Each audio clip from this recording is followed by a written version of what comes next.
Hi! Today we're going to learn about applications of the ratio test in calculus.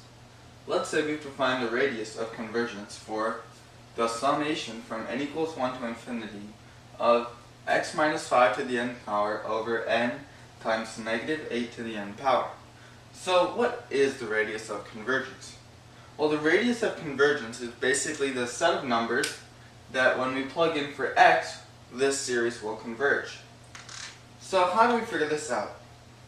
Well, we know what the ratio test is. The ratio test says that if the limit as n approaches infinity of the absolute value of a sub k plus 1 over a sub k, let's say this was equal to L, if L is greater than 1, it's divergent.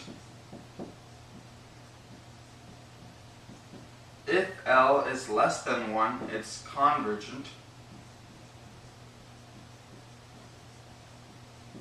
And if L is equal to 1, it's inconclusive. The test is inconclusive. So how will this ratio test help us? Well, if we just put this into the ratio test, then we'd come out with L also having some x and x in it, or x's in it. So L would have x's in it. If we have the variable x in it, then we can set L to be less than 1 and see for what values of x L would be less than 1. So let's leave this up here and let's actually do the problem to try and understand how that works. So we do the ratio test and we get the limit as n approaches infinity of a sub k, which is x minus 5 to the n plus 1 power over n times negative 8, or not n, sorry, over n plus 1 times 8, negative 8, to the n plus 1 power, multiplied by, so we have to divide all of this by a sub k, or we could just multiply by the reciprocal of a sub k, which is n times negative 8 to the n power over x minus 5 to the n power. So we can do some simplifying here. We see that we have a couple of exponents with the same base. For example, these two have the same base, and these two have the same base. So when they have the same base, we know that we can use exponential rules to simplify them down. So this would be the limit as n approaches infinity of the absolute value of, so let's start with this exponent here. We have x minus 5 to the n plus 1 power over x minus 5 to the n power. Now that would simplify to x minus 5 to the n plus 1 power minus n, which is just x minus 5. So this would be over. Now we know that n plus 1 won't get cancelled out or won't simplify because there's no other n plus 1's in here. So we can leave n plus 1 in the denominator. And then we move on to the next exponent that we have, which is negative 8 as the base. So in the numerator we have negative 8 to the n power, and in the denominator we have negative 8 to the n plus 1 power. So what do we do? Well, this would be negative 8 to the n minus in parentheses n plus 1. So that would be negative 8 to the n minus 1 power. The n's will cancel out and we'll be left with negative 8 to the negative first power, which is just negative 8 in the denominator. And then, so these are not cancelled out. This is cancelled out and this has no more exponent. And so we're left with, or not, this is not cancelled out, sorry. Minus 5, just the exponent is cancelled out. And so we're left with an n in the numerator also. So now what do we do?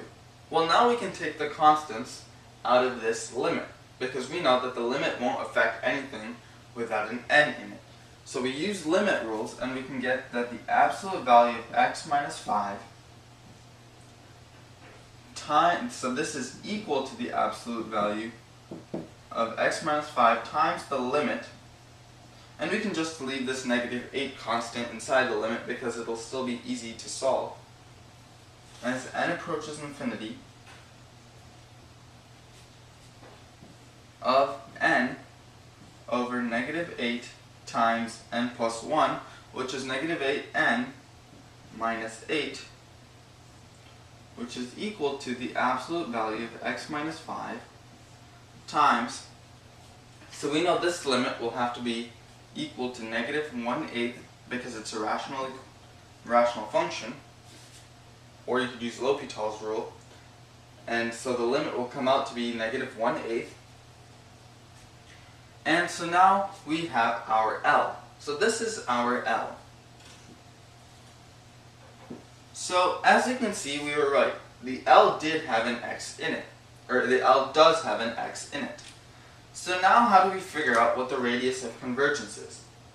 Well, as we said before, we were going to set L to be less than 1 to figure out what values of x L would be convergent for. So we set this to be less than 1.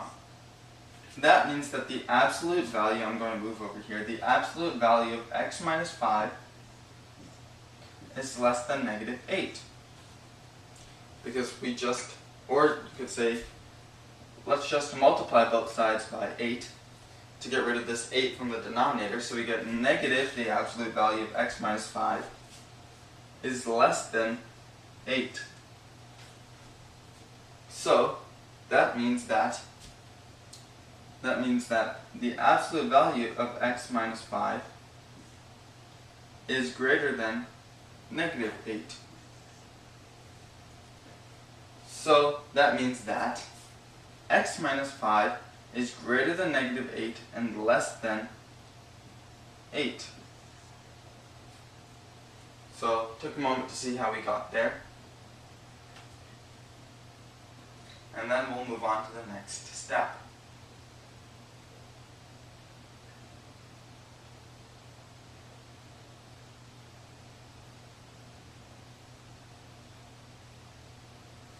So that means that now we have to add 5 to both sides. So we get, or we can just leave this here. And let's move over, let's just move a little bit down. Or no, let's move to the side. So that means that x will be greater than negative 8 plus 5, which is negative 3, but less than 8 plus 5, which is 13.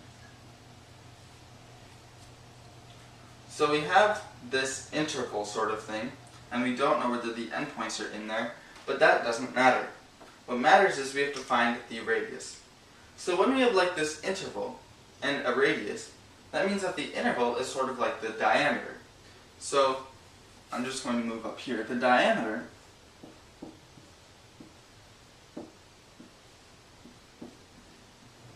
would be, in this case, 13 minus negative 3. So 13 minus negative 3, which would be equal to 16. And we know that the radius would be half the diameter. So the radius of convergence would be 8. Now if that doesn't make intuitive sense, there's also another way of looking at it. The other way of looking at it, so let me first circle the answer. The other way of looking at it is finding the center of our circle, because we have a radius, so it'll be a circle. Or we can imagine it as a circle. So the center of the circle would be the value that you plug in for x that makes a sub k equal to 0. So what value would that be? Well, we know that if we plugged 5 in for x, then a sub k would be equal to 0, because we would get 0. If we plugged in 5, we would get 0 to the n power. And we know that anything that divides 0 or is multiplied by 0 will be 0. So when we have that center, we know we have a center at x equals 5. So we could see the distance from 5 to both endpoints. The distance from 5 to 13 is 8, and the distance from 5 to negative 3 is also 8. So that's the other way of looking at it. But either way, we get that the radius of convergence is equal to 8. Today we learned about applications of the ratio test in calculus. Thank you for watching this video.